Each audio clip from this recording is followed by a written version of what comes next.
Popular robots. Nowadays, robots are used in various places like hospitals, school, home, etc. Let us learn about some of the popular robots. 𝐂𝐤𝐚𝐬, a lovable robotic dog whose personality and behavior changes with time. It has the ability to identify its owner's face, pick up smiles and compliments, and learn new skills. It also enjoys being petted. 𝐂𝐤𝐚𝐬. 𝐂𝐤𝐚𝐬 is a 5 feet tall humanoid Indian robot that can converse intelligently with people.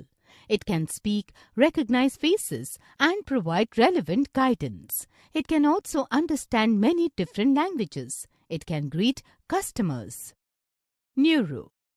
𝐂𝐤𝐬 is a delivery robot to deliver food items. It is driverless.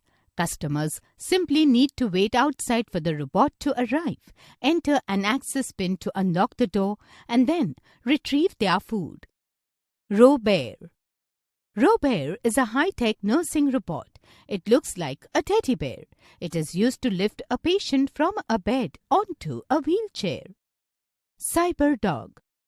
𝐶YBERDOG is a 4-legged robot. It can move as quickly as 3.2 meters per second. It can follow the motion of objects. It avoids obstacles when moves.